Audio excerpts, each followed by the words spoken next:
I'm not taking this out. No.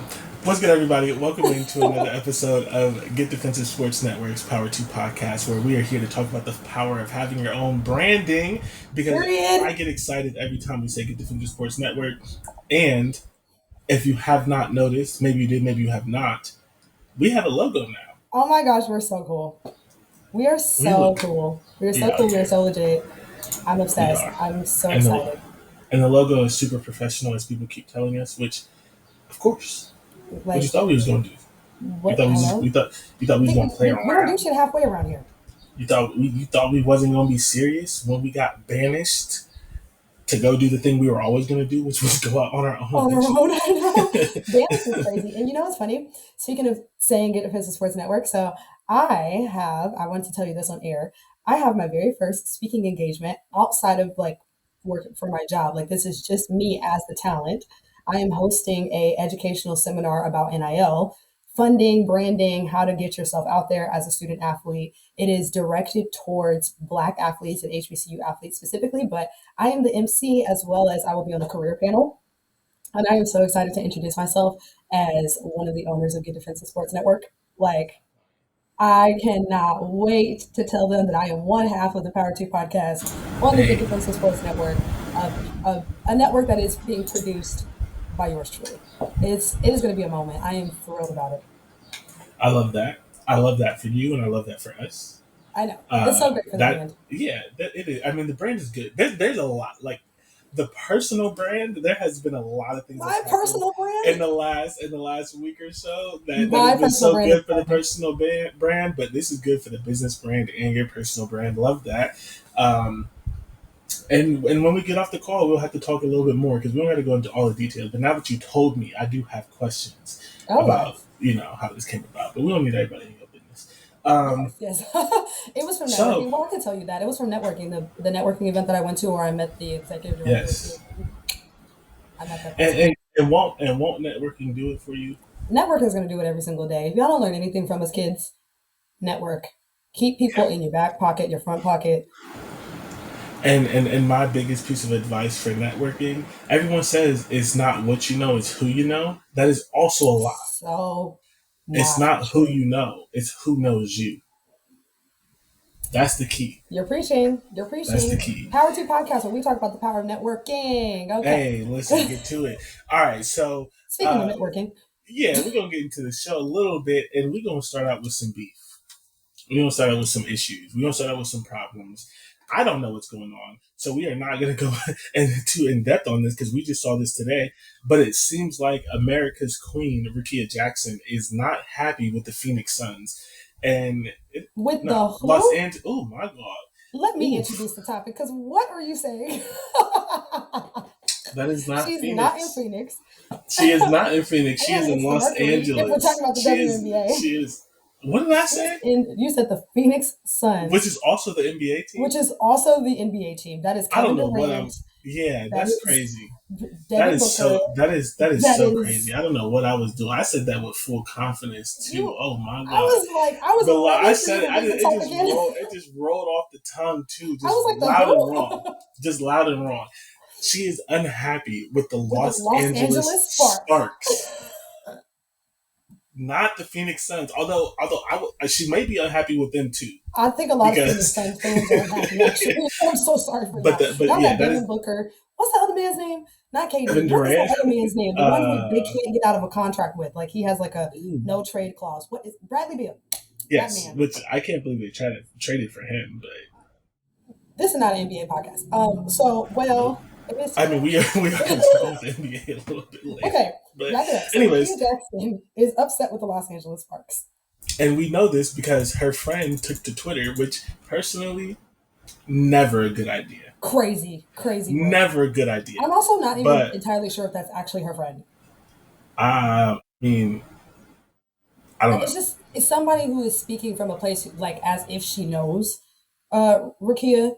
But yes, a lot of people were very alarmed because Rekia Jackson has taken a step away from the Los Angeles Sparks for personal reasons. She will not be playing. And she unfollowed them on Instagram and took them out of her Instagram bio, which caused a lot of alarm for fans. the last game that she played, which was against the Atlanta Dream a couple days ago, she was unconsolably crying afterwards. And so a lot of people have been very concerned about her potential relationship with the coach, new coach, and things of that nature. And now she's taking personal time away from the game, which sparked pregnancy rumors. Because apparently everybody wants everybody to be pregnant, so yeah. that's but if this rumors. Yeah, if this person is actually her friend, the person confirmed that she is not pregnant.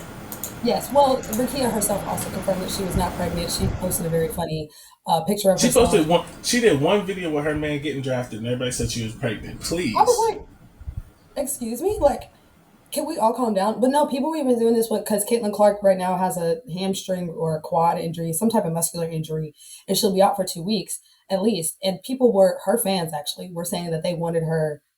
They were like, oh, she's doing this so she could sit out of the game. I actually hope she's pregnant so that way she could teach the WNBA how much they need her. I was like, why would you pregnancy on a 22-year-old? Like, yeah, what? Like, no matter how much money they're making, that's crazy. That is wild. Anyway. Yeah, so to read some of the tweets of this person who may or may not be the friend, this person says, Rekia is too talented and too resilient to stay down, but seeing her cry after the game and hearing Ryan say say that is getting me upset all over. Number 2 is going to be okay. Yes. Ryan Howard she felt really bad for what Rekia was going through, but she did not speak any more directly about it. She just said she felt bad for her. Yes. So then someone says Rekia Jackson personal ruled out on Friday, and is the response to this is it's clear as day. It's the coach. Magic Johnson stepped the fuck in. If a coach cannot figure out how to use Rekia Jackson, she's not a coach who belongs in the league. Plum is out here doing whatever, and Hamby just in the past doing whatever. Get her the fuck off the bench. Her friend then responds to that same tweet and says, I want to air this bitch out. Someone else says, and if I'm wrong, so be it, but I know I ain't. Rekia asking for a fucking trade. If the Sparks want to be bums, let them be bums. Same goes for Cam, Ray, and whoever else. Let Plum and Hamby be selfish vets, padding their own stats. Y'all gonna be great. This one is just someone talking. Her friend did retweet this, but like, let's be honest, they're on their rookie contract, and the WNBA is not fully at the place of certain, like, you can't just ask for a trade at this point. Like, you have to have, like, 1 year less. So I don't believe the trade thing, but just more of the kind of continuation of people being unhappy. And then someone else said, the fan base literally told you she was not going to like Rekia. Speaking of the coach, Rekia is not a stand-in-the-corner player. At Magic Johnson, who I believe is a part owner. He's a part owner of a lot of teams. He's a part owner for both the Lakers and the Sparks, yeah. Yeah. You know that in all rookie team player is sitting because the coach is being an asshole. You told us the Sparks wanted to win. This ain't it. The friend then goes to say, it's almost like LA has a big wing who could get her own shit against this pressure. Barker and Hamby piss me off so bad. Barker has the longest leash for a player who gives us nothing. Yes, Barker and Ponytail, who I'm guessing they're talking about. Erica. Yeah. Parker and Ponytail to continue to give us nothing on the defensive end. So there has just been this sort of thing. I mean, basically where Rekia is out for personal reasons. She is still coming off the bench, which is one of those things that we sort of talked about where like we did think that she was going to be a bigger player because like last year she was coming off the bench and then everyone got injured and she was hooping and then she went to Unrivaled and she was hooping and I was like, okay, maybe they found a star that they didn't realize how good she was, but then, they make their moves. They get Kelsey Plum, they get, a couple other people, and now she's still on the bench. The Sparks aren't doing as well, and maybe potentially Rekia is not happy, but this person who is not her friend is definitely not happy, and a lot of the fans are not happy. And so there is WNBA drama about players being misused, which is very unfortunate, especially when you already consider like the lack of spots in the WNBA. And there seems to be some frustration going around. Kelsey Plum, which I can see sort of from Kelsey's stance, where it's like I'm a star player, but I was second or third fiddle with the Aces, so now I get to run my own show. But is that best for the team? There's just a lot of stuff going on. You have any thoughts? I think it's interesting that there's so much drama, and the season only started 2 weeks ago. But it is very telling, of course, if she unfollowed them on Instagram, took them out of her bio, those sorts of things. Like that is a very, strong move because people on the internet are always watching those sorts of things. So it's just so childish. But what? Which is so childish. Oh yeah, because I'm never gonna notice that type of stuff. I think it was somebody.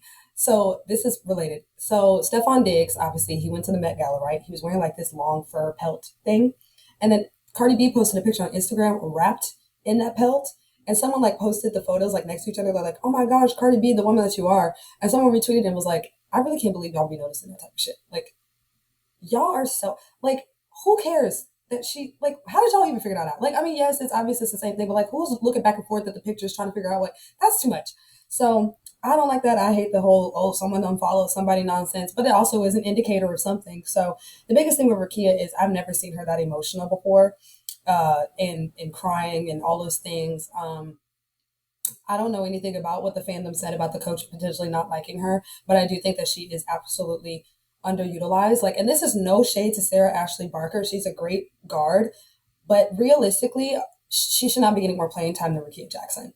Like, she's a rookie. And that's like no tea. She just shouldn't.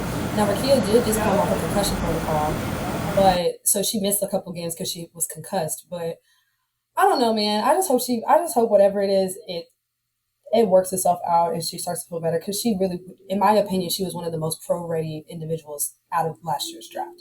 So to see her still be misused is really frustrating. Yeah, and regardless of the friend or not the friend and this and that, she is being misused. Like, that is the one fact in the whole thing. Yeah. That she is being misused and she is not getting the playing time that she deserves where she legitimately could be a star in this league.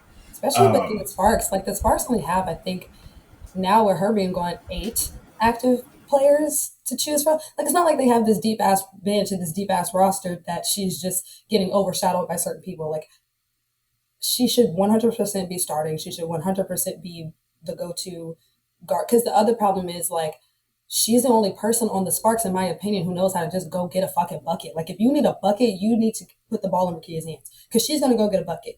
Kelsey needs screens and all kinds of other stuff. De'Erica is an undersized big, so sometimes she gets her work done, sometimes she doesn't. Like, it just makes no sense. Yeah, so it's very unfortunate for America's Queen Rekia Jackson, but well, I mean, I don't. This is one of the things that I need to sort of research. I just don't have the institutional knowledge. I don't know how long rookie contracts are, but I know it's not as long. I believe. Is it 4? I want to say, hold on. Okay, well that's unfortunate. Never mind. I was thinking it was like 3, so I was thinking that she could get out a little bit faster than you can in other sports. But yeah, 2 years with the option for the 4. Is it player option or team? It's probably the team option. 3 years. Well, hopefully it's just 3 years, and then after next year, there's a new CBA, and she can go find someone that's actually going to use her. But yeah, there seems to be a lot of frustration and anger around Rekia Jackson and her usage, and the new coach of the Los Angeles Sparks. Moving on. Zion Williamson. I just don't even want to. Like, I don't. Go ahead. We'll just say it and we'll move on. Zion Williamson is being accused of rape. Let's see what else. In the lawsuit, he's being accused of sexual, physical, emotional, and financial abuse during a multi-year relationship with Jane Doe. And it was a relationship that started his freshman year at Duke and lasted until about 2 years ago. Yes, it said that he raped her, hit and kicked her, made her fear for her life in several instances before the relationship ended in June 2023. She also alleged that Williamson falsely imprisoned and stalked her, threatened to kill her, and that he had a pattern of abusive, controlling, and threatening behavior. Threatened to kill her family, was violently assaulting her sexually many, many times. She's very concerned about this, which is why she's going by Jane Doe. And she is holding him up for anywhere from $18 to $50 million. She's seeking monetary damages, including punitive damages for emotional distress. It's a 12-page civil complaint with multiple complaints from when their time in Louisiana as well as in California. This is not surprising, and that's the part that is annoying, is that this is not surprising. I've never liked the boy. If anybody has ever been following me for a while, or following us for a while, or knows we are not fans of Zion at here at Get Towards the Sports Network. Because I've never been a fan of somebody who gets overhyped and then doesn't deliver. Never been a fan of that. Hated all of his marketing. Hated it. Oh, the next LeBron. He's this. Shut up. But also, not even just the over marketing, right? It's just the fact that like he never took the sport serious, right? When you talk about we talk about his conditioning and his availability and the various reports and the different things like that. So it's very unfortunate for the women involved, and that's all I'll say. I do have a slightly related but unrelated note, and I say this being very very careful because I don't want to it's a weird transition, but um, I went to Times Square with my sister and my niece, which wasn't super excited about that. And in Times Square, there's a ticker that does the ESPN notifications. Oh, and yeah. I would just like to say on that ticker, it said Zion Williamson accused of rape. Let's take away something so serious, right? Because this is very serious. Do you know how crazy it is for like any detail of your life to just be on a ticker in Times Square? In Times Square, that's like insane. I just looked up. I'm in Times Square. I'm seeing all these people. I'm seeing all these stores. I'm seeing the people who are dressed up as Minnie and Mickey Mouse and all the things and all this stuff. And then I just look up, and then the biggest letters I've ever seen is just a ticker that runs Zion Williamson accused of rape. Obviously it said other things, but like the ESPN ticker in Times Square is insane. But yeah, so this is and that I was just like I just was I don't know I wasn't expecting that. I wasn't expecting to go to Times Square. I wasn't expecting that, and I just looked up and I'm just like having a good day, and I'm just like on the ticker in Times Square, like with all the ads, like that is in somebody's picture. Like somebody's taking a picture, and in the back of the picture, there's an ESPN ticker that says Zion Williamson accused of rape. So yeah, we'll see what comes out of that, but it's very unfortunate for the women involved, especially if it's true, and I tend to believe that it is true. I am definitely someone that ain't nobody writing 12 pages towards yeah. So ain't nobody doing that. In more positive news, this I am particularly excited about. What? No. Oh, this I am particularly excited about. I saw this the other day on the internet. But the Major League Baseball is partnering with Athletes Unlimited Softball League, and they are backing them as basically to kind of be the women's arm of the MLB instead of starting their own women's league, which I think is absolutely brilliant. But they're really, really investing in it. Softball, of course, is obviously becoming a very, very popular sport. It used to be pretty popular, and then it kind of fell off, and now it's kind of like back having its moment. So yes, they are. I'm not exactly sure what all of the details of the deal are. I don't know if you know more about it. I just know that they're partnering with them. There wasn't a lot of details in the deal. The main details is that they're a major financial like sponsor, and that they're going they're going to be paying a lot of money for the league, but then they're also going to advertise it during like baseball games and various things. They're going to be in charge of some marketing, and I think they're going to like lend some of their services because obviously Major League Baseball is over 100 years old. So instead of the league having to kind of do everything on their own, Major League Baseball is going to support some of those things. That's really all that I saw out of it. I'm sure, of course, that there will be more info to come. I'm looking and it says the financial assistance from the MLB will help the AUSL with league operational costs in many areas of MLB's business operations. We'll engage with AUSL, including collaborative sales and marketing efforts. The athletes and storylines will be featured across MLB's digital platforms and incorporated into MLB events such as the All-Star Game and postseason. MLB Network and MLB TV will broadcast select AUSL games. And then they will be doing a traveling circuit for teams. They'll be featuring 24 games per team in a traditional format in 10 different cities, and that starts this week on June 7th. And then the top two teams will be in a best-of-3 championship in late July. And I just think it's crazy how when you invest in women's sports, there are people who watch them. Wow, it's so crazy when you like put it on the TV. People like turn on the TV and watch it on purpose a lot of the time. I know, it's crazy. I don't know about you, but me personally, I would have never guessed that. But truly had no idea. Yeah, but jokes aside, I mean, it's Right. It's sort of unfortunate that it's taking so long. And obviously, this happens more for you than me because you are black and a woman. We do believe in intersectionality here, but it's very tiring, right, to see the first black blank, first black this, first black that. And it's like, damn, in 2025, we're still having first. We're still and first that is blacking. even more so with women, of course, when it's like, Major League Soccer is only a couple years old. The WNBA is like 30 or less than 30.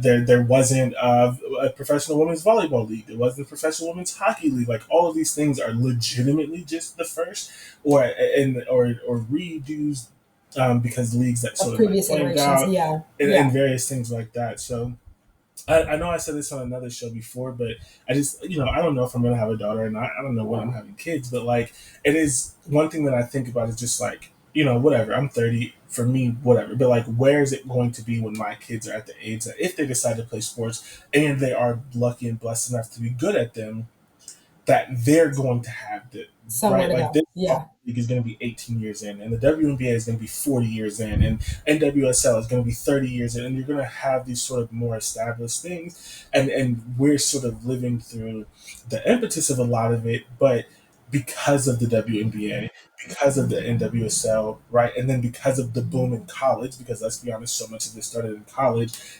Now business people, right? Because the fans and the athletes already knew this, but there are now business people who are financially investing in these sports.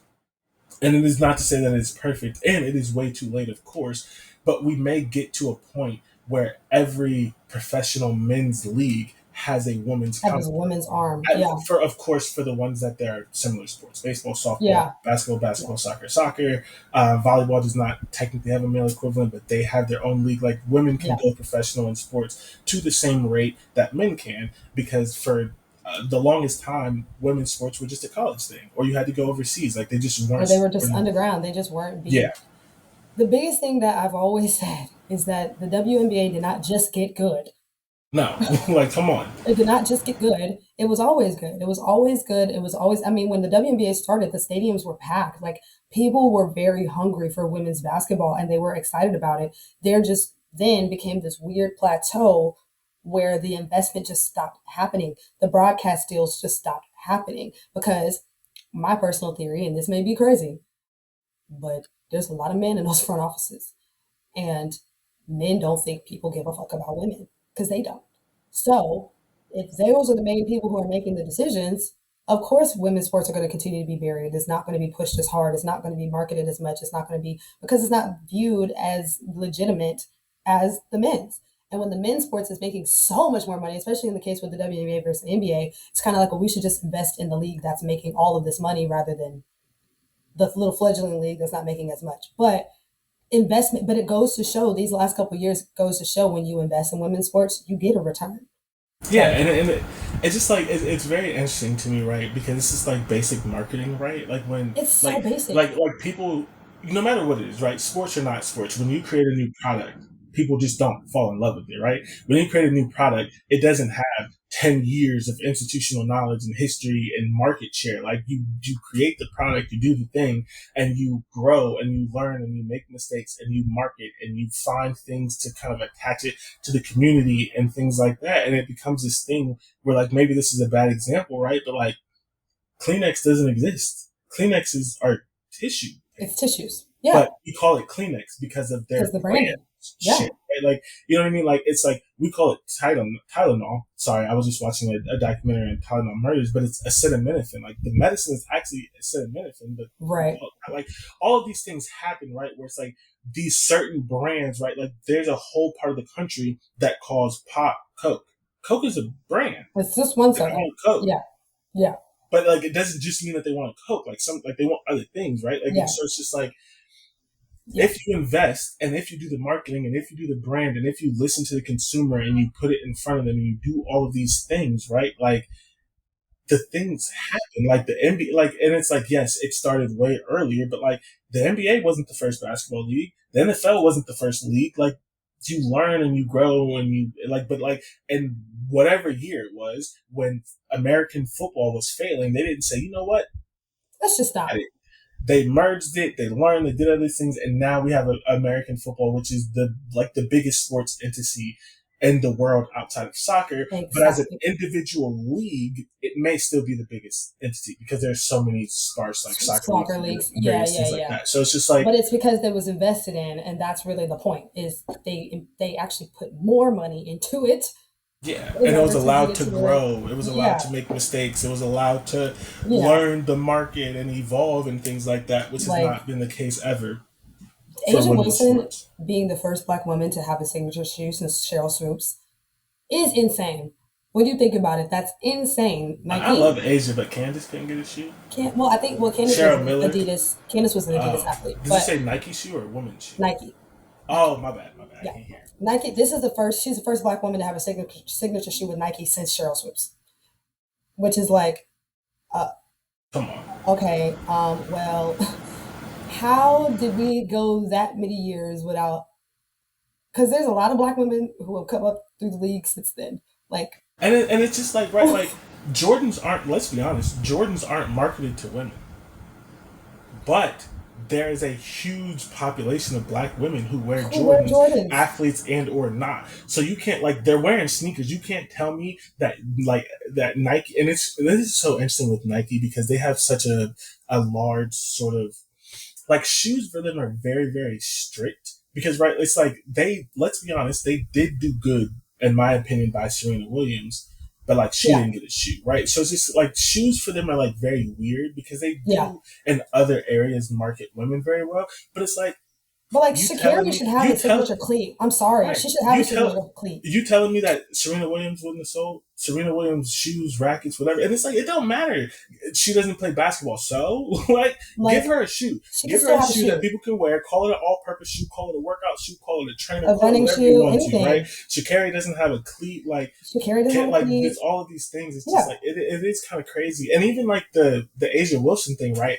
We learned later that it took some time because Asia wanted to be very intentional. Yeah. But it literally took outrage for them to be like, hey, by the way, she does have a shoe. And of course I have a shoe.com and things. That was cute. But it's like, you could have said she had a shoe and it was coming. You could have announced it. Right. Yes. Like, we were just thinking that she didn't have anything. Because they announced Caitlyn Clark's shoe and look at how long it's taken for Caitlyn's shoe to come out. Like, so it's not about time. We get time, but you didn't announce it. So, like, there wasn't no marketing. There wasn't no thought behind it. And so, yeah, it's just... Yeah. It's just, but the point I'm getting at is it's just the investment. Like, the shoe sold out in 3 minutes because she can sell a shoe. Angel shoes, same thing. Caitlin's shoes, same thing. Sabrina Ionescu's shoe is the second most worn shoe in the NBA. Like... The shoes are good. Stewie's shoes are great. The shoes, like, and they sell great because we know these players and because we give a crap about them. Like, why aren't they on billboards in Times Square? Like, it makes no sense, especially considering, and I hate to even do this, but we're just going to keep it all the way real. Even, like, if you take a basic marketing course, if you've taken any sort of marketing courses, really advanced marketing courses, they kind of get into this a little bit more. They talk about how women are more marketable than men and have been for some time for products that are geared towards both populations.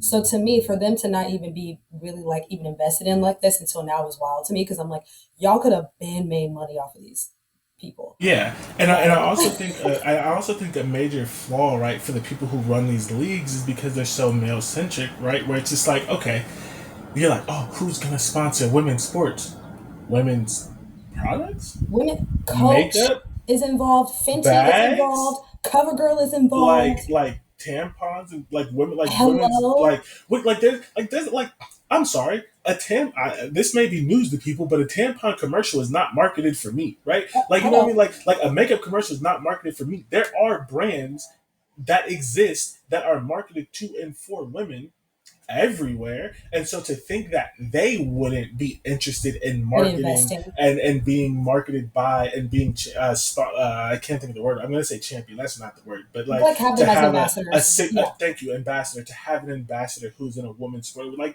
all these things, and it's like, oh wow, this is happening. Yeah, why wouldn't Elf Cosmetics? Why wouldn't Fenty? Why wouldn't all of these things want to get into this market? The market didn't exist. The space wasn't there for them to do it. But I also have no belief whatsoever that Adam Silver was really up in there pitching the WNBA the same way that the NBA was being pushed. No. It just wasn't happening. It was like and it was also like, why does every sponsor got to be for both of them? Like, they Right, don't all have to be for both of them. Like, unfortunately, there's just certain things that are going to be geared towards women, and that's what makes sense. To your point, the tampons, the certain types of beauty products, whether it's skincare or hair care or those sorts of things. Like, it doesn't have to be. Shea Moisture would want to get in there. You know what I mean? It's getting involved sure. now. Like, Gatorade Shea Moisture is involved actually, but yeah, right. But that's what. But I'm saying historically, yes. Oh yeah, Gatorade should have men and women athletes, right? Nike should have men and women athletes, but they're you know what I mean? Fucking Manscaped. That's a very male product. Gillette needs to be over there with the NBA, and we'll take Venus. Like, it's okay. Right. It's just like this doesn't exist. How many Gillette commercials have you seen? But you telling me when you were thinking about women's sports, you didn't think Venus would You could have done the Who Wears Short Shorts commercial with the girls in the shorter shorts for the uniforms. Like, come on. This is not. It's not difficult. It's things that are so really should be so common sense, and the legitimately the only answer is sexism, right? Because that's the thing where it's like how do you know it's an ism? How do you know it's sexism? How do you know it's racism? How do you know it's whatever? But it don't make sense. When the answer is common sense, it's just laid out right in front of you, and it doesn't happen, and it's because you're telling me nobody in the world thought, man, if we had successful women athletes in sports and things like that, the other successful women marketed brands would also therefore want to. What? No, because they think women are not important, and that's just what it comes down to. And then with the WNBA specifically, we're now talking about Black gay women. They don't give a goddamn. Which is why women's soccer even got a little bit more of a push, because women's soccer is dominated by white girls. Yeah. Team, right? Not for much longer, because that team real black. It's getting blacker every year, but that's because now Black girls have access to certain ways that they didn't have before. But you're talking about the most popular women in the most popular, most marketed, most pushed are white. Your Sue Birds, your Diana Taurasi's, your Stewies, your Sabrinas. Not to say that they're not good, because they are. But typically, the face of the WNBA at any given time was a white woman, right? And this is how you know that they don't pay attention, because how many men and rappers and athletes and things were wearing that Candace Parker dress? It's just that was a cultural moment. But then you add racism into the sexism, and it just you start adding the misogynoir, and then again, these women, a good majority, WNBA players have to come out as straight. Okay, there's a lot of gay women as well, so there's also that issue too of it was a lot of bullshit is the point, and we are talking about this for so long, and we got a whole show to get through. But either the to sum it up, and I'll say my last piece, you can say your last piece. That's all. We are finally getting to a place where people realize that, yes, of course, as always, women are marketable, and then also, right, because when we talk about, if you want to go deep and you want to talk about allyship, you want to talk about championing, things like that, right? The person, and in this case, the league that has privilege, has a right, and is in a lot of cases necessary to uplift the other. So yes, the fucking 180-year institution of the MLB, it does make sense for you to uplift a women's soccer league, right? And don't start your own. And that was brilliant. That to me was a brilliant move. Don't start your own, because now you are saturating the market in a way that's not necessary. There's a professional league that already exists. Just put your money behind them, get them to a good level, and hopefully we're having a conversation about there being a league that runs as long as the MLB on the women's side. And now these college athletes who are doing amazing. Yes. Amazing. College football is so fun. I'm watching it right now. When they had women's softball in the Olympics, it was one of the most popular sports. It was a really, very huge deal. So to give those athletes somewhere to aspire to, I just love it. I love it so much, and I really do hope it grows, because softball is huge. I'm not a softball and baseball person, but it is incredibly popular. So I think the MLB is also very smart with their timing as well. But anywho. Yep, and to wrap up our news after we spent 30 minutes on it, Paris Saint-Germain, PSG, wins the Champions League for the first time. This is European soccer. Why is European soccer on this list? 2 reasons. To go back to me being in Times Square. For those of you who don't know this, New York, because it's big but small at the same time, New York has a lot of themed things, right? There's an Ohio State themed bar. There's a Michigan themed bar. There's a Liverpool themed bar. Like there's a lot of sort of like soccer themed bar and just various things because people from all over the world move here and whatever. So when I was in Times Square, I was like, oh, we're about to leave, but they want to take some pictures, they want to do whatever. And then we saw this freaking like impromptu parade of all these people. And my sister and my niece was like, oh, what is that? But because, I have ESPN on my phone, whatever, I was like, oh, they're PSG fans. That's soccer. They just won the Champions League for the first time. And it was like hundreds of people just like marching and if you know anything about soccer, they do a lot of chants and various things like that. And so like march and they're in the middle of Times Square and then they stopped and like people were like leading chants and various things like that. And so not only that though, because that's in the United States, right? European soccer, also to an unfortunate end, as is a case that happens a lot of times with sports, there were riots. They never call it riots with sports, but there were riots. And 491 people were arrested. And unfortunately, there were 2 deaths. And so just kind of a celebratory moment for PSG. But then also, like, not that we have the biggest influence in the world, but, like, I really do need sports fans to kind of chill out a little bit. And I know, like, me and you... take deep breaths. Yeah. Yeah, I know me and you were talking, and you were like, oh, this is, like, why is the SEC ruining, like, field storming? And it's low-key because of this, because, like, it hasn't happened, and it probably will never happen, especially because a lot of them wear, like, they have all the pads and things like, but like imagine if a football player was stomped to death because on accident because everybody was so excited. It's sort of these sort of things, and so congratulations to PSG and to all the PSG fans, but also our thoughts and condolences to the 2 people who died in relation to this. Sports are an amazing thing, right? They bring people together, but like also we do need to be slightly more serious. Like people shouldn't die, especially in a celebratory thing, right? So, yeah. I agree. I don't have much else to say. I'm a fan of sports culture, and I feel like, yes, it should be celebrated. And I love the field storming or the court storming thing because of that. But I also know, like, that should be dangerous. I talked about it last year. Like, I was tired of the goalpost tearing. Do you know how expensive it is to put up a goalpost? Like, I was tired of the tearing down of the goalpost. So I get it. Like, there's got to be ways to celebrate where it's not, like, completely, like, losing their minds. Like, I know even you being in New York, like, when New York went to the ECF, they were going crazy, yeah. Oh my God, you would have thought they won the championship. Like, why are we outside sitting on street signs? Like, what is going on? I also thought that I think that I'm a very firm believer in sports jinxes. I think when they did the signs with the players' names and renamed streets, I think that's what caused them to lose. You don't do stuff like that unless you win the chip.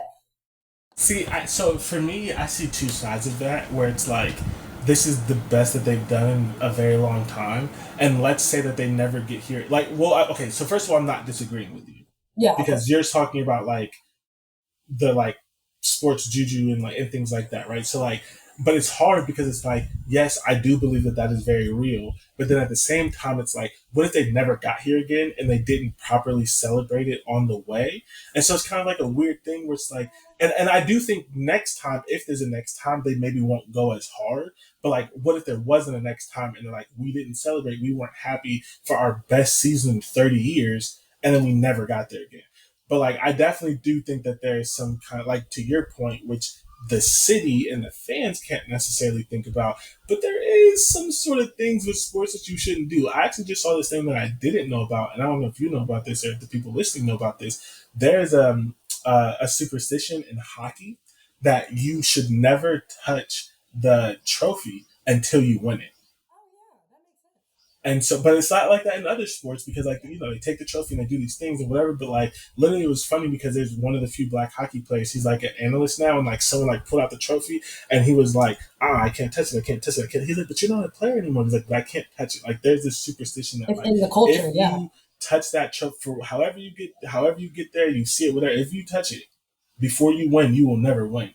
And so, to your point, I do think that there's some considerations like that. There's some juju. There's some issues in the juju situation with that. But actually, speaking of juju, this has nothing to do with juju. Let's talk about what's going on in college football. Okay, so what the heck is going on? Yeah, I promise that this would be the last time that we talk about the playoffs until they actually make a decision. Yeah. But I did think that this was partially interesting in that there has been now that it seems like we're at two sort of ideas, right? And we're sort of one is potentially being led by the Big Ten, and one is potentially being led by the SEC, who are the Power Two, the sort of the namesake for this podcast. I felt like it'd be cool to spend a couple minutes to think about both of them and then no longer talk about it because there's news that comes out every week and we can't talk about this every week. So I want to lay out both of them, but and then I want to specifically sort of talk about it because a lot of times, right, like sports media, who I think a lot of them are stupid. Let's be honest. Sports media is typically on like one accord with these sort of things. And so the reason it sort of really piqued my interest is because there are like people in the sports media who like I keep seeing articles of people on different sides, and that doesn't typically happen with like big things. It kind of feels like someone goes into the sports media group chat of everyone and they all find like the same thing. And this is one of the things where they're not. So as of right now, it seems to be guaranteed. If you're not watching on YouTube, which you should because we're both beautiful, I'm doing air quotes. Guaranteed that we're going to go to 16 instead of 14, and we're definitely not staying at 12. I think we all knew that. There are two leading sort of models, but the models aren't just different in name, they're sort of different in the theory behind them. So one is the 5 plus 11, which is essentially it is exactly what we have now but with more teams. So there is 5 guaranteed spots for conference championships, one for the SEC, one for the Big 10, one for the ACC, one for the Big 12, and then one for the highest rated G5 team. And then there are 11 at-large teams. This seems to be the one that the SEC coaches specifically are backing, and the ACC spoke out, and the Big 12 really wants this one. And then the other one, which it seems to be led by the Big 10, but also like the ADs for the SEC wanted this one. So like the SEC is split. The coaches want the 5 plus 11. The ADs, administrators, and things, as long as the Big 10 want the other one. It is the 4-4-2-2-1-3, which is a mouthful, but essentially it is the SEC gets 4 guaranteed spots. The Big 10 gets 4 guaranteed spots. ACC and Big 12 get 2 guaranteed spots. There's 1 guaranteed spot for the best G5 team, and then there are 3 at-larges. So the sort of conversation around these two things, the sort of theory that makes sense, the thing, right, is there's this conversation of which one are you really earning the spot, right? And that's there's where this conversation of are you actually earning the spot with the 4-4 plus, right? Yeah. Because your conference games matter, your regular season games matter. Yes, your league is guaranteed 4 spots, but the teams sort of have to fight for it, and that then leads the potential for the play-in games, right? That the SEC and Big Ten were talking about, and it's very heavily. It is not objective, right? You get in based on your conference standing. Either the top 4 teams in the conference get in, or the top 2 teams, and then 3 through 6, play a play-in game to get in, and then it's solely based on the regular season. It's solely based on your conference standing and how good you were, or are you more earning the spot in the 5 plus 11, where it is still subjective? You play your games, and then the committee ranks you as they always have, and and then there's this sort of different opinion on which one of these models is actually going to make teams still play non-conference games, right? Like this year, we have OSU, Texas. We have Bama, Wisconsin. Last year, this year we have LSU, Clemson. Last year we had last year or 2 years ago we had Clemson, Georgia. There's this sort of differing opinion on which one of these models is going to make teams want to still play out of conference games, because the thought is that if they choose the wrong model, or if they would have stayed at 12, teams would be fearful because they didn't want to lose a game. And so they felt like if I play Ohio State, if I play Texas, if I play Georgia, if I play this good team, if I play good on good, and I lose in week 1 or 2, I'm no longer going to get to the playoffs. So why would I play this team? Let me just play a schedule that's going to guarantee me 10 or 11 wins, which I think is loser shit, so that I can get in. So there's these two boring things of which one is actually earning it, which one makes the most sense. And I want you to answer this question. So the last piece of information I'll give you to help formulate your thoughts, the the negative, right? Because it seems like the 5+11 you played on the field, right? But the negative potentially with the 5+11, and I think the things that the people who are against it aren't considering is what's going to stop the committee from saying it is the Power Two, it is the Big Ten and SEC, and you're going to have a year or two or three where out of 16 teams, there's only one Big 12 team and one ACC team, or two ACC team and one Big 12, and then the other 15, that is bad math. The other 12, let's just say 16 teams, there's a case that there's going to be a year where between the Big 10 and SEC, like 12 of them or 11 of them are from these conferences. And because, again, you look at last year, we had this conversation of should 9-3 Bama get in? Should 9-3 Ole Miss get in? Should 9-3 South Carolina get in? If you expand that to 16, they all get in. And what about that? What about Miami? Does Miami get in? Or do they put in a 9-3 SEC team? Because it's subjective based on the committee. Bias runs deep. Yeah. So. I hate both of them. Go back to the drawing board. I hate both of them because the 4+ whatever, all the numbers that you just said, I don't like guaranteed spots. Fuck the bullshit, earn it. So hate that. But with the 5+11, I also understand it could quickly turn into a SEC Big Ten Invitational, and then the teams that are playing well but are just not in those bigger conferences won't get as many spots. I have a feeling that it probably will need to be actually a combination of the two. Like, there's obviously the 5 guaranteed. I think there should always be 5 guaranteed spots for conference championships, obviously. Right. I think the at-large spots still need to have a limitation on how many of them are coming from each conference, if that makes sense. Like, it's realistically, no, it should not be fucking 6 SEC teams and 5 Big Ten teams, and then the rest is, no, that's crazy. I still think there needs to be a level of, like, limitation for, like, oh my gosh, the biggest fly just flew from behind my phone. What the hell? Oh, that fly is huge. It's huge. Okay, I'm sorry. Oh my God. I'm sorry, whatever. Anyway, what was I saying? I just completely, you feel like there should be. There has to be some sort of limitation somewhere with the conferences because, well, first of all, and I know that this is just not the time and place for this, but like, you know how I feel about this committee nonsense anyway. You know how I feel about this committee. There's no way for it to be objective. I don't give a fuck. There's no way for this to be objective if we're still going to do this committee crap. So I have no idea I don't even know. Oh my gosh. We're supposed to comment on it. I know, but this fly. Okay, anyways, so that's my only issue is I think either way this shit's going to be biased in a weird way. I think even with the 4+4+ whatever nonsense, like, I guess there is still a level of like earning the spots, even with the 4 guaranteed spots.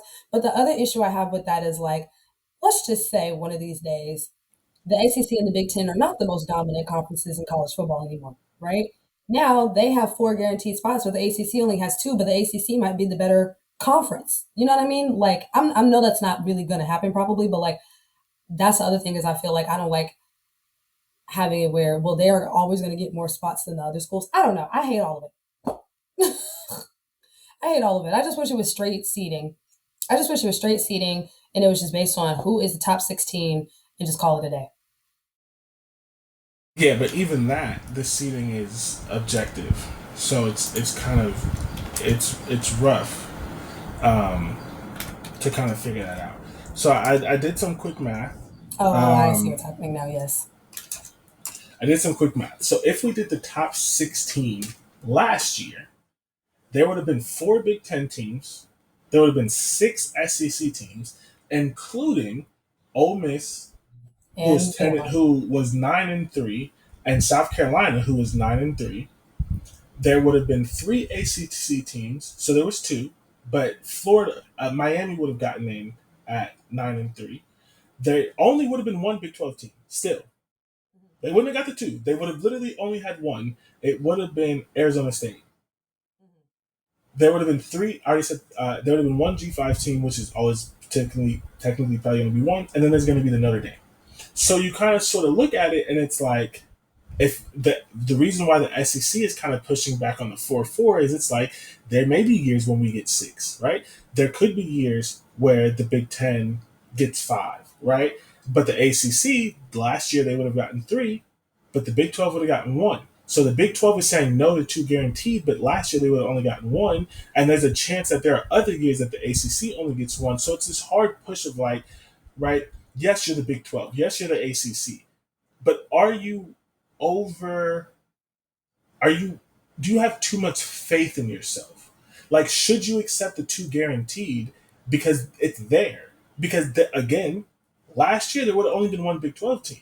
If you do 16, if you do the straight seeding, so and because and some of you may be like, why does this matter? But you also get more money based on your teams in the playoffs. So of course. The Big 12 is like, we want to earn it on the field. We want 5+11, but that doesn't help you. Yeah. I don't know. I think all of this is getting a little unnecessarily like convoluted. Yes. And I hate to even say it like that, but I think there's sometimes where you just talk about you just overdo it. You know what I mean? And I'm like, I know that the way they had it before was still a little antiquated in the way that they were making those decisions, and so I know that they're trying to, in their own way, like I guess make it more quote unquote like fair. But to me, I think I'm always going to lean more towards whatever model, what's the word I'm looking for? Whatever model facilitates the best level of competition, if that makes sense. Yeah. I'm with that. I want teams to want to win all of their games. I want teams to want to win their conference championships. I want teams to earn their spots. However that goes. Like, because I know there's, and I'm not a college football expert, obviously, but like, because I know there's ways where it's like, oh, but if it's like this, then we won't want to play out of conference, or if it's like that, then we won't want to. I just want whatever model is going to facilitate the best level of competition. Yeah. So I think personally, the 4-4+ model is as what I'm calling it. That is the one that would make people most comfortable with playing out of conference games, because ultimately you get your spot based on how you do in conference. Because if you lose that out of conference game, but you still finish third in your conference, you're still getting in. You're getting in, yeah. And it's not a subjective thing where they're like, oh, but your schedule and this or that. It's like you were the third best team in your conference. You finished third. You were getting in. Doesn't matter that you're LSU and you lost to Clemson. Doesn't matter that you're Michigan and you lost to Alabama. Doesn't matter that you're SMU and you lost to Oregon. You are or whatever. You were the second or third best team. Ultimately, my final opinion is I really don't care that much, because I just want more games. But I do think that the quote unquote best model is the 5+11, simply because it just keeps things the same. Yeah. And the thing that I pushed back on, this, and anyone who's listened to me for multiple years, the things that I pushed back on forever is college football has never been fair. It will never be fair. They did not create the playoff to be fair. They did not expand the playoff to be fair. They expanded the playoff for access and cash. They expanded it to say you all at least get one team in, so you can shut up about the fact that the SEC and the Big Ten are running the 14 playoff. Everyone gets in. Everyone gets access. You can shut up. And I won't speak too much on access because they be doing that with colleges and black people and women too, but we won't talk about that right now. It's like, you get in, shut up. You're happy, you get in. And then the most important thing outside of access was money. It was, if I get 4 teams in instead of 2, if I get 5 teams instead of 2, if I get 3 teams instead of 1, my conference gets more money. Everyone gets more money. There's more TV dollars because there's more games. It's like everyone's talking about, oh, fair. This was never about fairness. This was never about crowning the best champion. They never cared about that. They don't care about the ACC. They don't care about the Big 12. They definitely don't care about the G5. I will push back forever that they did not do this for fairness. They did it for dollars, and they did it for access so people would shut the hell up. And so because they're feigning fairness. Huh? It's feigning fairness. I don't, but that's the thing. I disagree with that. I don't think anyone in power ever mentioned fairness. I think the fans and the media put that on them. I don't think they ever tried to be fair. They never hid the fact that this was for money and access. They never hid the fact that the SEC was like, hey, yeah, we're good with getting 2 teams every year, but if you go give us 4, we'll take it. If you're going to give us 6, we'll take it.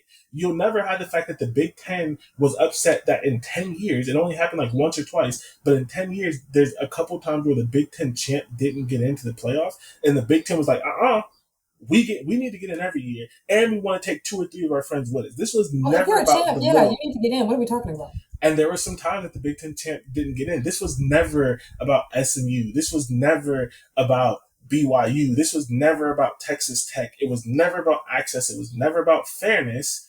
It was, if we give you a spot, you will shut up. But also, for your 1 spot, we're going to get 3 more, which is going to make us more money.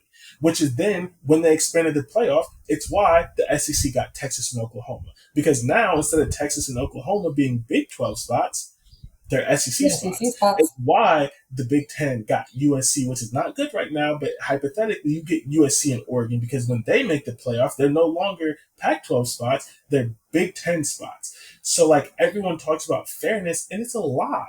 And I don't even think it's a lie. I think it's because they never said it was about fairness. It was wishful thinking on behalf of fans and media, and the people in charge have never once ever said, we're doing this to be fair. They did this shit to be fair. This is not a fair sport. It has never been fair in the history of the game. Like, let's be honest. It's never been fair. That's why I'm like, I guess that's the bigger thing about it too. Is like, why are we talking about this so goddamn much? Because it doesn't really matter. However it shakes out. Somebody's still for 10 years we've been doing conference champions plus at-larges. At this point, just give me that's just what it needs to be. Like, do the at-larges, and in 5 years when people are mad that over half of it is Big Ten and SEC, then you can look at the Big 12 and say, hey, you had a chance to get guaranteed 2 spots and you didn't want it. ACC, you had a chance to get guaranteed 2 spots and you didn't want it. You said we could do better than that. Step your damn cookies up. Get your collectives together, or have your own LLC like Kentucky. Get your cookies up. Get some donors. Get some money in your pockets, and go get the players that you need to get, so that way y'all can get into y'all get to where y'all need to get to. Because also, to me, we ain't having no goddamn conversations if you're 11-1, 10-2.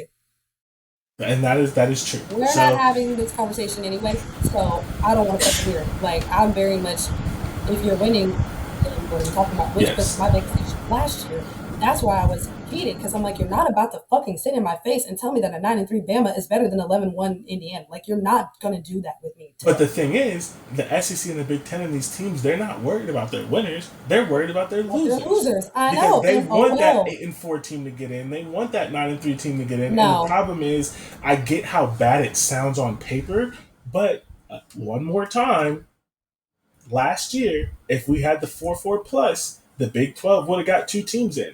If we had the 5+11, they still would have only gotten 1 team in, because most years they are not of quality. If we're being honest, Colorado was not going to sneak in next. They weren't going to get in there. It just wasn't going to happen. Yeah. And so, but at this point, I'm just tired of talking about it. Like, for me, I care much more about the calendar, when the games are played, like that sort of things, and I want my out of conference games. Just play it. It doesn't matter. Ohio State, Georgia, Texas, maybe Penn State. Like, the teams that are going to win was always going to win. It doesn't matter if it's 4 or 12 or 16 or 30 or 82 or because it's never about fairness. It's still going to be Ohio State. It's still going to be Georgia. It's still going to be Texas. It's still going to be Oregon. Maybe it's going to be Alabama. Bama if their coach does like eventually, depending on the coach. But it's never going. I'm sorry. It's never going to be Indiana. Right? It's never going to be BYU. It's not going to be Syracuse. It's not going to be Iowa State. And it's sure as hell not going to be Colorado. Like, the sport has never been built for them. But you know what Colorado and Syracuse and Missouri and Illinois and all of them get? They get to say their team is in the fucking playoffs. And that still matters. And I will stick by that forever. That still matters, because this sport is not about who wins the championship, except for the 10 programs who can win one. For everyone else, it is about how far you can go. How far you got. And for your team to say, I made the playoffs. For a 21-year-old to be able to say, in my 4 years in college, we went to the playoffs twice, I got to go to a home playoff game, that still matters in this sport. They're not going to fucking win the championship, but you let them in. and everyone gets rich, and you give me the fan more games to watch. Exactly. That's all. It's fine. That's all. We don't need to have all these formulas and algebra and all this other bullshit. Just figure it out, make it fun, and call it a day. I guess that's where my attitude is coming from too. Like, I'm like, why are we having all this damn conversation about the playoffs? Like, it's just figure it out. I don't know. And again, especially because they're all going to watch. They're all going to watch. We're all going to watch. We're going to watch it. 12, 14, 16, 7, whatever. We're going to watch. I watched 4. I watched the BCS. I would have watched the shit. If I was alive, I would have watched the shit in the 70s where they could just go to a newspaper and say, I won a national championship. It don't matter what it was. I would go watch it. If I was alive 100 years ago, I'd have watched fucking Princeton. Like, it don't matter. It doesn't matter. Like, it's fine. It's not the big deal. And I'm a football fan. I just was never into college football, as you guys know, until this year. I was sitting up watching bowl games that don't even mean nothing because I just enjoy the sport. So it's like, dude, figure it out, put the games on the television, and shut the hell up, respectfully. Like, it's figure it out and put the games on TV. That's all. I just want to be able to watch the games, whether they're playing in, playing out, playing over, playing under. I don't care. I don't care. And if it's in the regular season, great. But if it has to wait to be the playoffs, also fine. I want to watch Ohio State play good teams. I want to watch Oregon play good teams. I want to watch Alabama play good teams. I want to watch the good teams play each other. That's it. That's all. I'm sorry, I don't want to watch LSU beat up on insert directional school. I want to watch LSU in Georgia. Like, yes, that's what I want to watch. I want to watch Clemson play Alabama. I want to watch Miami play Michigan. I want to watch SMU play Indiana. I want to watch Tennessee play Miami. Like, I want to see. That's what I want to do. I want good football. So the conclusion of the conversation is do whatever the hell you need to do to get me some good football. And just hurry the fuck up. Stop talking about it. Come on, please. Figure it out. Because at this point, we're not even talking about for this goddamn year. We're talking about for the year after that. Like, girl, I don't care. Figure it out. I don't care. Because it's always going to either be Ohio State, Michigan, Bama, or somebody hoisting up the trophy anyway. It doesn't matter. Georgia, Texas, like, it's going to be the same. It's going to be, because realistically, like, it's Texas's championship to lose at this point next year anyway. I don't agree with that, but we'll talk about it in a month or so. I think Texas is a little overrated, but a little spoiler for a little month or so. The one spoiler that I will give you. Oh my gosh, there's a gnat in here too. There's bugs everywhere. Oh my god. That's the Texas summer. The one spoiler that I will give you is Texas lost almost as many players as Ohio State did, and everyone thinks Texas is going to win the championship, and no one thinks Ohio State is. And I'm not saying Ohio State's going to win. I'm saying those teams should be more closely aligned in the analysis, and they're not. Yeah. And we're going to talk about that a little bit later. We need to also look into research into back-to-backs. When was the last time there was a back-to-back champion? Yeah, because I'm not sure. I'm not. Bama's done it. It's got to be during the Bama era. Georgia did not do it. Clemson did not do it. Bama did it. I feel like maybe it was 12-13. I don't remember exactly, but Bama did it, and then Texas did not do it. USC did it. USC went to 3. Wait, did they win back to back? USC went to 3 straight and won 2 out of 3. I think they went back to. I think they went back to back, and then the third one they lost to Texas. But this is a show. We just came up with a show idea. We'll talk about the back to back because we need to get into it. Yeah. I love stuff like that, the history, the information, whatever, blah blah blah. Yeah. Okay, Now let's talk about something that Jordan rarely talks about. Did you first of all pause? No, the answer is no.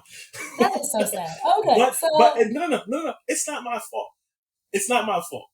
I tried, but this round of games was on TNT, and I don't have cable. I have cable. I'd be forgetting about that. Oh my god! Okay, I'm telling you, there are multiple times that I tried, and I could not watch it. It was half on TNT and half on ESPN. So, but I don't know what was happening because every time I wanted to watch, it was on TNT. The Eastern Conference Finals was on TNT. The Western was on ESPN. Oh, they split it up, which I think is dumb as hell, but it doesn't matter. Every time I looked, so I was just on the wrong days, I guess, because every time I looked, I was like, "Ooh, I'm gonna watch tonight," and it was TNT, and I said, I would just like for the audience to know that I texted Jordan every single time a game was on, and he was always doing something else.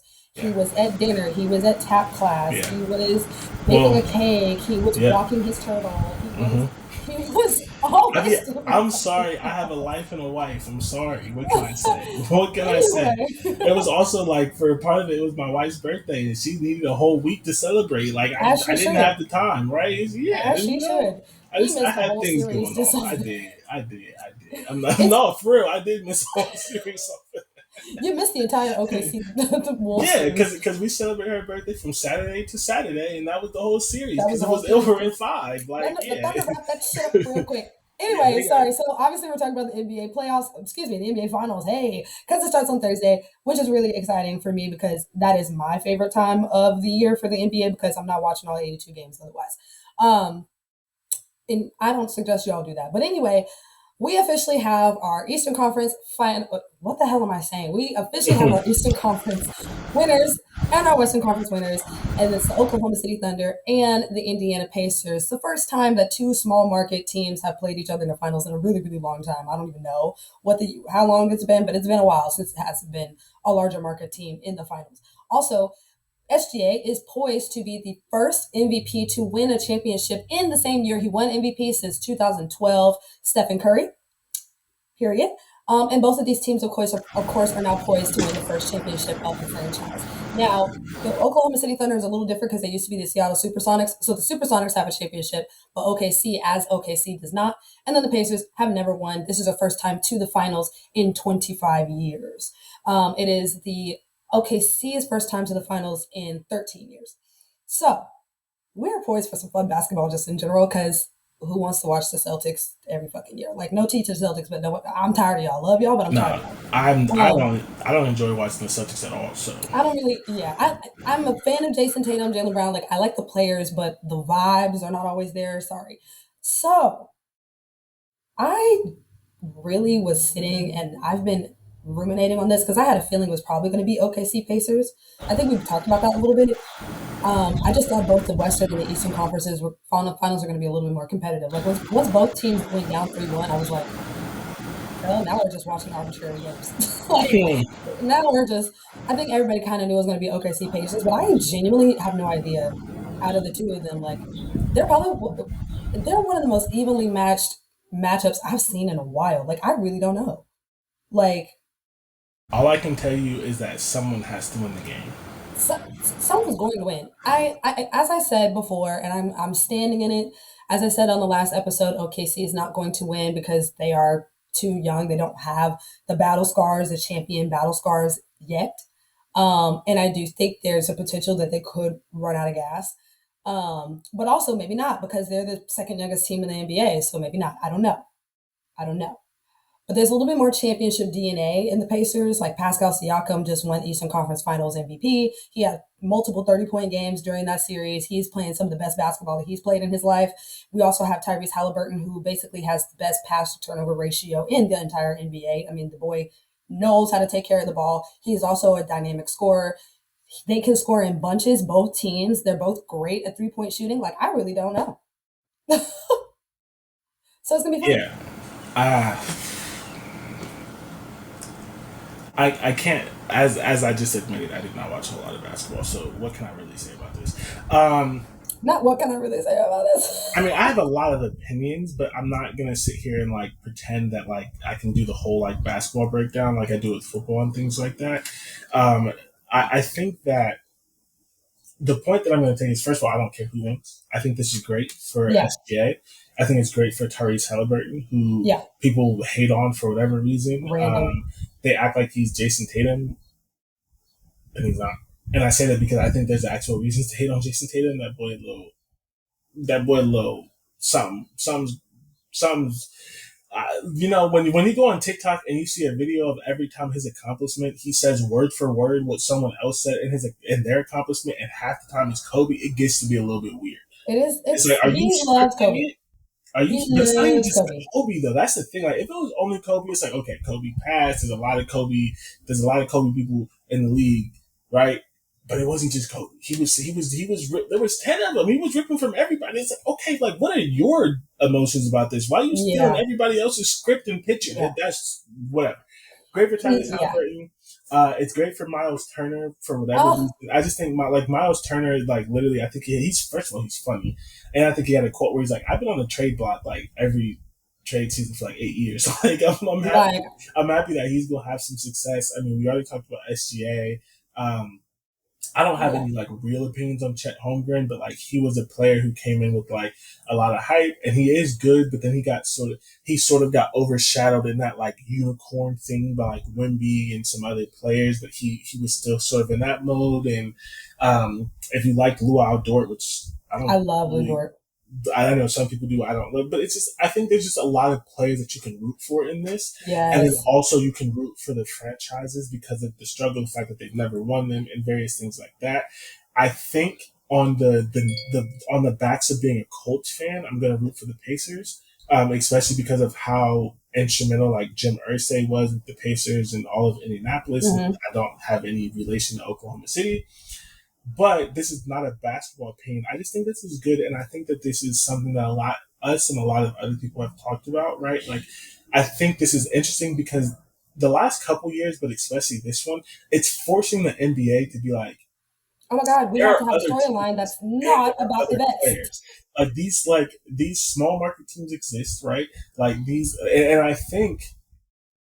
And I'm not the person to do this, but I wonder if someone in the media is going to have the conversation about how the new salary cap, how the supermax, and how the new tax ceiling, whereas like if you go over a certain threshold, like you have to pay like luxury tax, like how some of that bought into this, because they were really like, we need to end this super team era. And then a couple years after instituting these things, you get these teams where it's like, let's be honest, like 5-10 years ago, because he's not on his rookie contract anymore, I don't think, would SGA still be there? 5-10 years ago, would Tyrese Halliburton be on the Pacers, right? Like, or even some of the other people. So I think that hopefully someone sort of writes this, as we've seen the last 3 years, where we had the Mavericks, we have the Pacers, we have the Thunder, we had Minnesota in the conference finals twice. Denver has won a couple rings. Like, you're not just getting the Celtics and the Lakers and you had these super teams that failed. The Nets never won anything, right? The Clippers never won anything. We just saw what happened to the Phoenix Suns. Like, the super team is sort of dying, and you're getting more of sort of the small market, homegrown teams, and like actually making teams that make sense and not just getting stars. So I think that is also a sort of interesting thing that I hope. There was an article, or at least it's being talked about, that this is the first time that the finals has been with two teams that haven't paid the luxury tax since the luxury tax was implemented. So that was something that was interesting. So I do think that they are starting to draw relations between those things that you mentioned, because they also had put like the OKC has paid $0 in luxury taxes, whereas like the Warriors, the year they won the championship, paid like over $700 million. So that is a very interesting concept. I will also look into that. But yeah, I think this is great for the NBA brand, because realistically, I think everybody was getting very, very tired of the NBA. There's already been complaints of having too many games. Of course, one of the things that dominated the news cycle this year especially was NBA viewership and how it was declining and all these other things, because it was feeling a little stale. Like, it's stale. And the thing is, we are always going to promote LeBron. That is just what we're going to do. And I don't think the NBA should ever stop doing that, right? He's LeBron. But it was also getting to a point where it's like, y'all are promoting the same 5 to 8 players, and you're also promoting the same 4 franchises. That's not cool. There's over 30 teams in the NBA. And it doesn't mean that they all deserve the same amount of coverage, but OKC is having like a historically good season. They've won over 60 games for the first time in I don't even know how long. Like, even Cleveland, it sucks the way that their season ended, but Cleveland was having one of the best seasons that they have had. And it was just not being broadcast. It was not being promoted. It was not being spoken about the same way. They just kept shoving LeBron versus Steph down our throats, which is also great. Like, who knows how many more times we're going to see them play each other. You know what I mean? So like, that's also great, but it's also like these young stars on these teams also deserve to have just as much shine, because they're literally changing the history of their franchise. So I'm very, very excited to see. I'm a sports nerd. I just started the show. one of my favorite things about the NBA finals is the production of it all and the way that they put the stories together and how they, draw, comparisons and lines between the teams and all those things and show the history and more background about the players and stuff like that. And it'll be fun to get it with people who've never won before because now we don't have to. That's something that they don't have. What's the word I'm looking for? Where you like, not a handicap, security blanket, like Yeah. they don't have the security blanket of like just showing us highlights from last year's finals because they were there before. It's like Yeah. we get brand new, fresh storylines. So I'm really excited. I hope it builds a new like little rivalry. Like I'm hoping that it kind of it's going to make Indiana Pacers and OKC games more important next season. Stuff like that. So I'm excited. I can't wait to watch it. Also, if you are a hoops purist, this is going to be some of the best hoops you will see. And I couldn't say that about the finals last year. This year, it's going to be some good hoops. Like most of those games are going to be over 100, the scoring. Like, it's going to be fun. Yeah, for sure. Do you have a winner? The finals? I have to pick one? I mean, you don't have to, but Okay. I'm standing on what I said about OKC. So I do think the Pacers are going to win it. I do also think there's potential for this to go to 7. Probably the highest potential for a finals series to go to 7 in a while. But if it doesn't go to 7, it'll at least go to 6. Yeah, I'm going to stick with the Pacers for now. And you know why? I'm sticking with the Pacers because the Pacers have more championship blood in them than OKC. They have Pascal Siakam, who won the championship with the Raptors, and Kawhi. And they also have Rick Carlisle, who coached us, obviously, the Dallas Mavericks to a championship in 2011. So I'm going to go with the Pacers. fair enough. You already said you're going to. Yeah, I'm gonna go with the Pacers. Do something good for the city of Indianapolis, especially because the Colts are gonna go 2-15 and give us a new franchise quarterback next year. That's not gonna happen, but I'm just speaking it into existence. So Indianapolis needs something positive. I haven't even Yeah. thought about them. I have the only Cowboy I think about is Stephon Diggs, and it's only because he's dating Cardi. Hey, I have not. he's not a Cowboy. That's his brother. Not? Oh shit! See, I just said shit. Yeah. They're gonna go out on the field and they're gonna have cleats and pads on and they're gonna play football. They're gonna do something. Dak just had his second baby. I did see that, so congratulations to him. But how's your Achilles? Like I don't know. I just Not how's your Achilles. I just like I don't care. Like it's like I just don't care about the Cowboys. When they're on, turn it on, and we're gonna see what happens. Fair enough. All right, so let's wrap up the show with our 2-minute warning. I will let you go first. Oh yes. I just think it's so stinking cute that Candace Parker has retired. She's been retired for a year now. And so not one but 2 franchises will be retiring her jersey. The Los Angeles Sparks will be retiring her jersey, and then the Chicago Sky will also be retiring her jersey. I wouldn't be shocked if the Aces eventually say, okay, we're gonna do it too. Maybe not because she only was on the Aces for a year, so that's like very like, maybe. But for sure, the Sparks and the Chicago Sky are going to do it within the next coming weeks. And I'm very, very excited about that. There was actually enough Twitter outrage for the WNBA to make sure that both of these games were nationally broadcast because at first, the Sparks game was not one of the national broadcasted games, but they were going to retire the jersey at that game. So it's like, can you please stop working against yourself? Thank you. But anyway, I just wanted to highlight that because Candace Parker is the GOAT and I'm absolutely obsessed. And I love that she's getting the respect that she deserves because she actually, much like Tyrese Halliburton, was voted the most overrated player by her peers, which is crazy because she's getting her jersey retired in multiple places. So she has many rings and many medals and many trophies. And what do you hoes have? But anyway, that's not the point. Also, Candace Parker, just to like do a little promotion, she has a show on the Bleacher Report called The Trophy Room.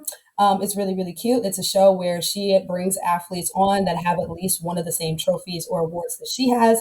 So MVP, think league MVPs, champions, gold medalists, things like that. I think her most recent one was with Jordan Childs. And then she also has another show on Bleacher Report where she breaks down film with collegiate athletes. So she did an episode with Olivia Miles, which is really cool, and that's when you kind of really get to see her basketball mind. So if you're like interested in listening to her talk ball for real, that's a good show to watch. But yeah, shout out to Candace. For sure. I have two very quick 2 minute warnings. The first one is just because of what's happening literally right now. Texas Tech may have bought themselves a national championship in softball. That's why I said, set your cookies up, get your collectives, get your money right if you want to win college football. Like I can't. Yeah, I'm literally like watching it right now, and Texas Tech is up 2 on Oklahoma. If you don't know anything about Oklahoma, Oklahoma is the Alabama They're football the best. Yeah. softball. They're up 2-0, but not only are they up 2-0, that the best pitcher in baseball is pitching for them. And so we don't know if Oklahoma's going to score. Like this game could end 2-0. Like Oklahoma may not score. Like this girl, her name is Nazare Kennedy. She's literally softball's first $1 million player. She got paid $1 million by the Texas Tech booster, who was also supposedly going to be the one of the co-leads of the college football little presidential commission. That's not happening. Oh, thank God. She is a stud. She is a star. They literally got her, and now they are a win, maybe 2 wins. I'm not sure, uh, but either way, they are beating currently the best team in softball for a chance to go to the national championship and play against Texas. That also means for you Texans out there, there is a chance that we get a Texas Tech softball national championship, which is going to be interesting as well. And then my real 2 minute warning, because I did change it, my real 2 minute warning is I just think Noah Lyles is hilarious because, like, you know what? I understand you have to talk your talk and um, you have to make a name for your sport. But I just think he's so funny when he's like, I should have a shoe. And then he mentions like a sport that is like significantly more popular than track and field. And also like, it's like a season. Like he was like, I should have a shoe over Anthony Edwards. And like, you can say, and I would agree that there are multiple women athletes who should have had a shoe before Anthony Edwards. But I'm sorry, this is partially track's fault. We don't think about track except every 4 years. Like we don't even watch the world championships. Yeah, we don't care. I'm sorry. There is not a track league. Like they're trying to create one, but there's not a track league because of the ins and outs of track athletes. Like I'm sorry, it's just not the same. Like I get it. Like you're gonna call the world championship thing, and you're gonna say like you only play in the United States, and I race against everyone and whatever. And it's like cool. I hear you, and I'm also like I love the brashness and the loudness of it. And I love for sure. the competitiveness and that like he's trying to put his sport on his back. Like I have not a single negative thing to say about him. I am not one of those people that think he should like shut up and run. Like that's not it at all. I find it hilarious. Yeah. I love that for him. But also there is a level of delusion that thinks that you, a track athlete, should have a shoe over a basketball player. And what you really should do is you should be leading the charge to make track have a consistent, marketable season where we can follow track athletes. Because let's be honest, if you don't start running track and are good at track before the age of 22, you may only get one Olympics. So we can't even follow you. Like you're not even like Sha'Carri missed the Olympics for bullshit, and we weren't sure that she was going to get another one. And like thankfully, like she had the marketing and the power because women are marketable that she did not fall out. But like if Noah Lyles would have had the same thing, we wouldn't have known his name going to the next Olympics. So it's just like it's just a hard sport. And I respect the hustle and I respect, but also like you gotta be a little bit more serious. We see Anthony Edwards every day. We see LeBron every day. We see Candace Parker. We see Asa Wood. We see these players. We don't see track athletes. I'm sorry. Like we just don't. Sha'Carri is the only one that we see often. She's the only one. So that's why I'm just like, respectfully, no. No. Respectfully, no. To say you need a shoe before literally one of the faces of the NBA isn't that's I'm sorry. It's just like, listen. I hear what you're saying, my boy. I respect the hustle, but like, yeah, you do and I respect the confidence. Yeah, like, and that's the thing. Like, I don't have a negative thing to say about him. I love it, and hopefully, the Sha'Carries and his brashness and the Sydney McLaughlins and like those people do lead to a revolution in track, right? Serena Williams' husband, who I don't know his name, and I will be calling him. Actually, I do Serena know Williams' husband. It's Alexis Ohanian, but it's Serena Williams' husband. Yeah. He created a track thing right after the Olympics, and he was paying big money, and like that was big in New York, and it was cool. So maybe that will change as well. But like, track is just not that sport, and a part of it is because of the athletes. Like, legitimately, a part of it is because of the athletes, and because of the fact that like you do want that freedom that you get with Olympic sports to go and get your sponsors, to run when you want to swim when you want to do these things that you don't want to be confined by a league where you have to do 20 track meets in 20 weeks or whatever. Like, it's just not the same, and therefore it's not as marketable. And unfortunately, your sport is very volatile. Like, some of the best track athletes ever, if you stub your big toe at the wrong time, you're not making the Olympics. Yeah, and it's unfortunate because you could be the best ever. It's just one thing happening, you just don't get there, and so it's just like, what are we talking about? Be for real. Love you, but no.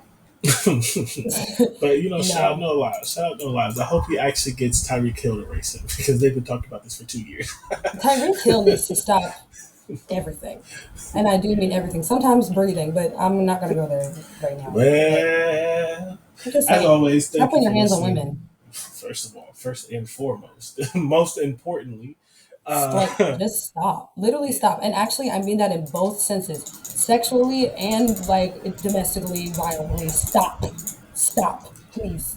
And they got 42 kids. Okay, you heard it here, folks, on the Power 2 podcast, where we talk about the power of stopping. Just stop. We will catch you next week. Follow the show on Instagram. Follow the show on Twitter. Follow the show on TikTok. Instagram on Twitter. Instagram and YouTube is Get Defensive Sports Network. TikTok is GD Sports Network. We do have content and we have a logo. So if you're not following us, what are you doing? Get into it, people. And then you can follow me at Denasia_J. And you can follow Jordan at Some About Royalty and Being Black. I don't know. What is it? Black Royalty 8? No. Do that. I don't want them following that. Don't follow Jordan anywhere. Actually, act like you've never met him. I'm sorry. Except on the Get Defensive page. We'll see you next week. Exactly. Goodbye.